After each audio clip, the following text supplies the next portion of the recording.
आज हम centre of मास के बारे में पढ़ेंगे। सबसे पहले जान लेते हैं mathematical review of centre of मास, मतलब कुछ मैथमेटिकल एक्सप्रेशंस। वैसे आप सब लोगों को ये सब आता है, लेकिन जस्ट हम आपको रिव्यू करा रहे हैं दोबारा से।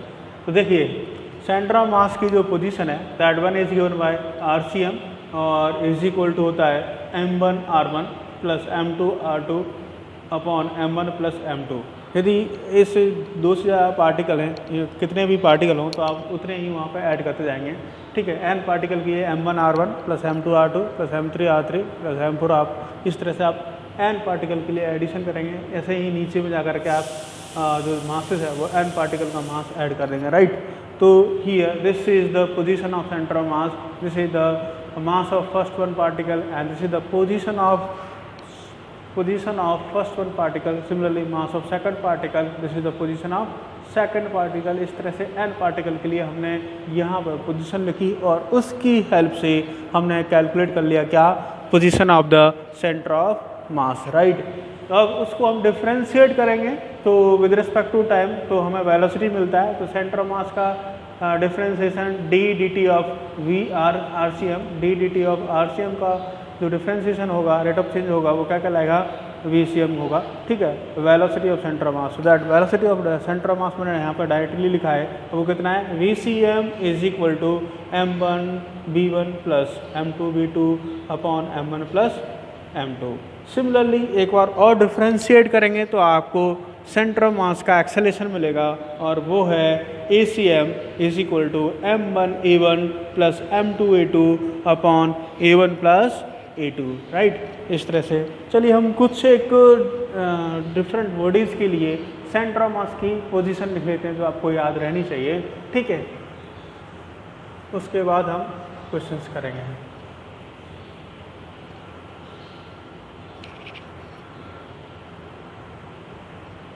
जैसे कि हम बात करें यहाँ पे, ये है यूनिफॉर्म रॉड। यदि यूनिफॉर्म रॉड दे रखा आपको, ठीक, यूनिफॉर्म रॉड इस तरह का, रॉड से मतलब होता है उसका जो थिकनेस है वो नाप के बराबर होगा, नेगलिजिबल। ठीक है, यदि लेंथ L है, इसका इस तरह से L लेंथ है, ठीक, यहाँ से यहाँ तक का लेंथ है। और हमने यदि फ्रेम इस तरह से सेलेक्ट किया क्या कि ये है x एक्सिस और ये है y axis and this is z axis, ये x y and z। In this frame this is 0,0 मतलब ओरिजिन। तो इसके रेस्पेक्ट में जो सेंटर ऑफ मास होगा वो हम जानते हैं कि यूनिफॉर्म ऑब्जेक्ट का तो ज्योमेट्रिकल सेंटर होता है, उसी पे सेंटर ऑफ मास होता है। तो इसका ज्योमेट्रिकल सेंटर मतलब मिड पॉइंट। तो यहाँ पे कहीं मिड पॉइंट मान लिया हमने, ये सेंटर ऑफ मास होगा। तो इसका लोकेशन क्या होगा, x में ये कितना है L/2, ठीक है, और y में 0। तो दिस इज L/2, 0, ठीक है, मतलब geometrical centre of the rod या mid point of the rod. लेकिन ये तभी पॉसिबल है जब रॉड कैसा हो, यूनिफॉर्म हो, राइट, ऐसी बात। एंड देन नॉन यूनिफॉर्म के लिए तो हमें कैलकुलेट करना पड़ता है, राइट। यदि नॉन यूनिफॉर्म होगा तो आपको इस तरह से जाना पड़ेगा। किस तरह से, मैं वो जो हमने फॉर्मूले अभी लिखे थे उसको जनरलाइज करके मैं दोबारा से यहाँ लिख रहा हूँ। जैसे कि किसी एक के लिए बात करें तो हमने पोजीशन लिखा था RCM is equal to, right, क्या, M1R1 प्लस M2R2 प्लस इस तरह से R3 plus and so on MnRn, इस तरह से n पार्टिकल के लिए, राइट। तो इसी तरह से हमें नीचे लिख देंगे M1 प्लस M2 प्लस और दिस इज Mn, ठीक है, n, राइट। इसी चीज़ को, इस एडिशन को मैथमेटिक्स में हम रिप्रेजेंट करते हैं सिग्मा सिंबल से। तो इस तरह से समेशन यूज़ कर रहा है, राइट। ये MI RI, ठीक है, I started from 1 to n। तो आप M1R1 plus M2R2 plus M3R3 इस तरह upon again summation, this is M का समेशन कर रहे हैं MI and I start from 1 to n, ठीक। तो इस तरह से हमने m का समेशन कर दिया। तो ये और ये में कोई डिफरेंस नहीं है, रिप्रेजेंटेशन का वे अलग है, राइट। तो वे अलग है, तो हमने इस तरह से बस लिखा है। अब इसी चीज़ को, इसी समेशन को हम कैलकुलस में क्या बोलते हैं, इंटीग्रेशन बोलते हैं, राइट। क्या बोलते हैं, इंटीग्रेशन। तो हमें इसी एक्सप्रेशन को इंटीग्रेशन में लिखना होगा, तो वो कुछ इस तरह से लिखते हैं, इंटीग्रेशन, ये है elemental mass, mass of an element, this is the position of element. ये एक्चुअली आर के लिए लिख रहा हूँ, तो फिर डी एम और यहाँ आर लिख देता हूँ, राइट। एक्स में एक्स लिखेंगे, वाई में वाई लिखेंगे, and similarly this is D M और ये इंटीग्रेशन। ये तो ये और ये चीज़ें एकदम सेम टू सेम है, बस खास बात ये है कि this is applicable for point mass system, ठीक है। ये जो पॉइंट मासेस से बना हो एक सिस्टम, ठीक है, सिस्टम ऑफ पार्टिकल, तब जाके हम इसको यूज़ करेंगे। और जब कंटिन्यूस मास डिस्ट्रीब्यूशन होगा तो हम इसको यूज़ करेंगे, जैसे कि रॉड हो गया, है ना, रिंग हो गया, डिस्क हो गया, ठीक। इस तरह की चीज़ों में हम इस वाला एक्सप्रेशन को यूज़ करेंगे। This is the D M R integration, and ये है इंटीग्रेशन ऑफ डी, राइट, इस तरह से, ठीक है। हम बात कर रहे थे कुछ एक बॉडीज़ के सेंटर ऑफ मास की पोजीशन को डिनोट करने की, राइट। तो वो हम डिनोट कर लेते हैं पहले। देखिए, तो मैं रॉड को बताया था मिड पॉइंट, हमने नॉन यूनिफॉर्म के लिए एक्सप्रेशन लिखा था। चलिए मैं एक्स वाई जेड के फॉर्म में लिख देता हूँ। Let the R C M का जो कोऑर्डिनेट है, X coordinate, Y coordinate, Z coordinate, so X coordinate मतलब X C M is equal to D M X integration, और this is D M integration, इस तरह से लिखेंगे। Y C M, this is D M Y, और ये D M integration, ये integration, ठीक है। ऐसे ही Z C M, this is D M, और ये जेड पोजीशन, और ये इंटीग्रेशन, सिमिलरली डी एम और ये इंटीग्रेशन। इस तरह से हम तीनों का लिख देंगे, X C M, Y C M, Z C M, ठीक है। तीनों का लगभग एक जैसा ही दिख रहा है, बस फर्क ये है कि हम यहाँ पे एक्स में कैलकुलेशन कर रहे हैं, यहाँ वाई में कर रहे हैं, यहाँ जेड में कर रहे हैं, राइट। इस तरह की कुछ बातें हैं। चलिए, तो अब हम पोजीशन लिख देते हैं जो बात कर रहे थे, कुछ एक की जो आपको याद रहनी चाहिए, ठीक है। चलिए, तो रॉड का बता दिया आपको। रिंग का क्या होता है, सेंटर मास का पोजीशन। तो रिंग जिसका मास m है, रेडियस r है, ठीक है। रिंग एक जिसका मास m, रेडियस r है, ऐसा रिंग है, ठीक। अब देखिए, इसका एक्चुअल सेंटर ये है, इसको मैं ओरिजिन मान रहा हूँ, मतलब सेंटर के रेस्पेक्ट में हम बात कर रहे हैं, 0,0, इसी के रेस्पेक्ट में। तो इसका मतलब ये हुआ कि दिस इज एक्स एक्सिस और ये है वाई एक्सिस। तो इस वाई एक्सिस के अबाउट सिमेट्री है, इसीलिए वाई एक्सिस पर ही सेंटर ऑफ मास लाई करेगा। ये लाइन आप याद रख सकते हैं, ठीक है। आगे जब भी कुछ कैलकुलेट करते हैं सेंटर ऑफ मास से रिलेटेड, तो आपका सेंटर ऑफ मास कहाँ पर आएगा, on the line of symmetry आएगा, ठीक है। तो यहाँ पर कहीं होगा, तो वो कहाँ, यहाँ पे, और उसका जो वैल्यू है, मतलब ये जो डिस्टेंस, अब इसको ऐसा बोल सकते हैं वाई सी एम, ठीक है, वो होता है 2r upon pi, 2r upon pi, ठीक है, दिख रहा है। चलिए और साफ सुथरा थोड़ा लिख देता हूँ मैं, 2r अपॉन पाई, ठीक है। सिमिलरली यदि ये डिस्क होता, ठीक है, तो डिस्क के लिए जिसका मास है, रेडियस r है, ठीक है, तो ऐसा अगेन वैसे ही दिखता, बस फर्क ये है कि ये पूरा स्पेस ऑक्यूपाइड रहता है। ये यूनिफॉर्म डिस्क की बात करते हैं, सॉरी ये डिस्क नहीं, ये है सेमी डिस्क, ठीक है। रिंग का तो सेंटर पर जाएगा, ठीक है। चलिए, सेमी रिंग, सेमी डिस्क की बात करते हैं। सिमिलरली तो यहाँ पे कहीं होगा, ये लाइन ऑफ सिमेट्री है, तो कहीं ना कहीं यहाँ पर, ठीक है, ये होगा पॉइंट। तो वो सेंटर ऑफ मास ये है, ओरिजिन है ना, हमने रेफरेंस पॉइंट सेलेक्ट किया है, ये वाला सेंटर जो है, ज्योमेट्रिकल सेंटर जिसको बोलते हैं, ठीक। तो देखिए, ये जो पॉइंट है वो सेंटर ऑफ मास है, तो वो वाई सी एम कितना होगा, ठीक है, ये Y C M 4r/3π disc के लिए।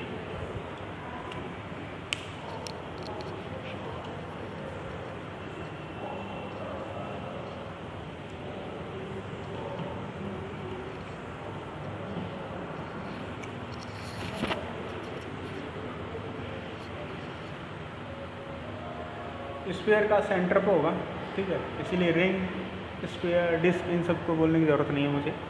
अगेन हेमी स्फीयर, हाँ, हाफ स्फीयर की बात कर रहे हैं हम, तो कुछ इस तरह का दिखता है।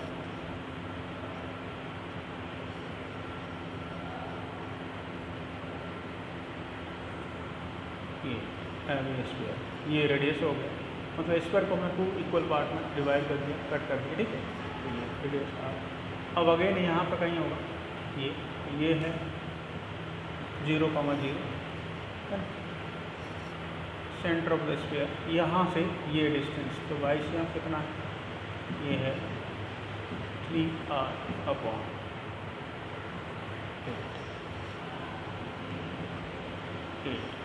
ठीक है, दिख रहा है ना क्लियर? चलिए 3r/8 बड़ा करके इस तरह से, ठीक है। इसी तरह से कोण के लिए हम बात करेंगे, तो ये कोण हो गया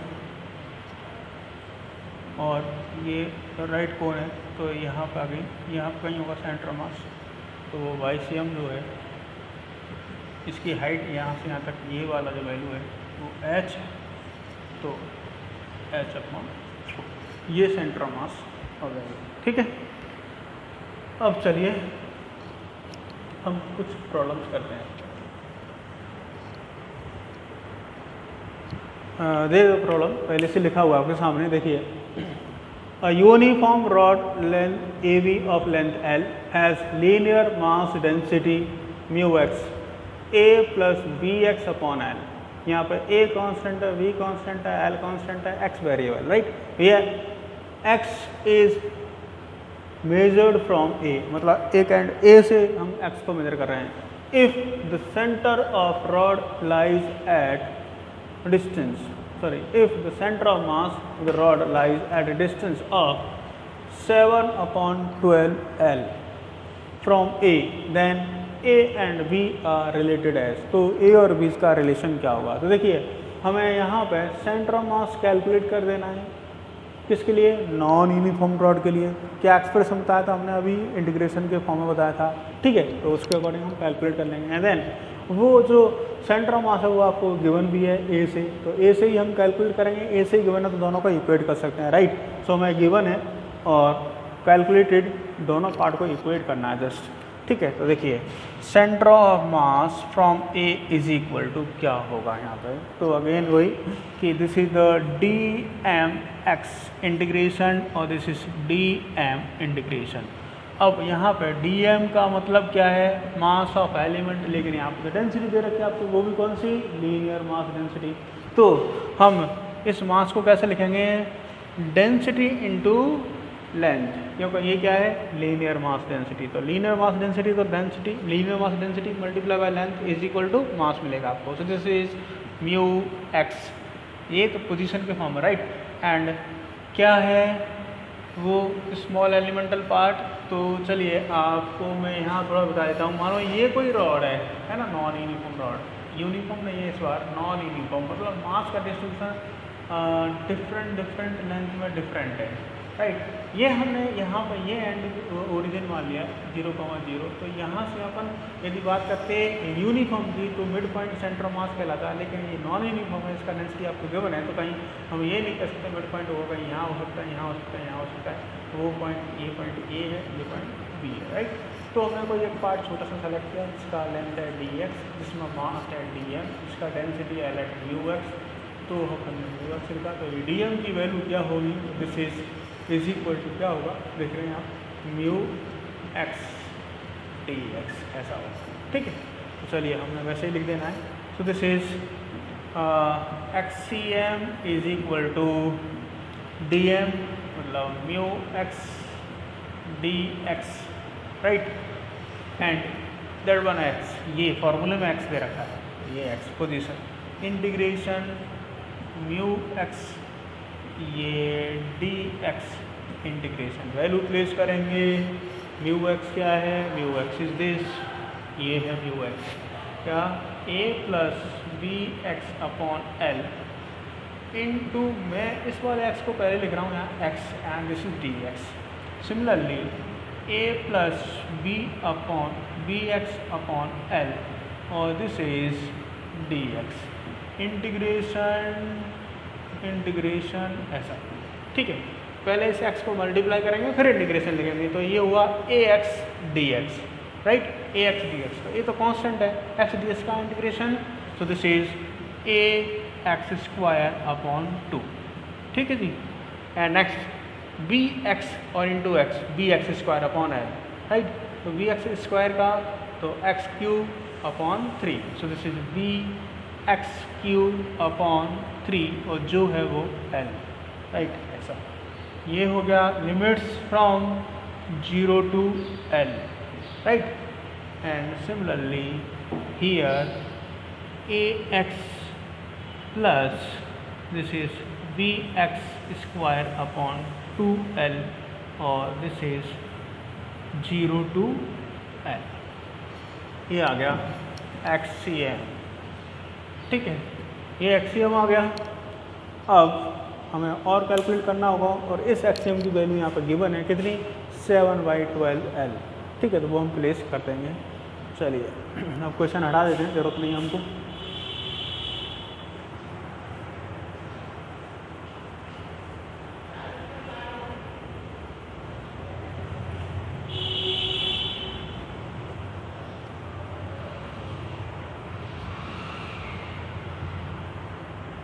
देखिए जैसे हमने यहाँ पे 7/12L प्लेस किया और राइट हैंड साइड में लिमिट को प्लेस किया, तो आपको मिला ए एल स्क्वायर अपॉन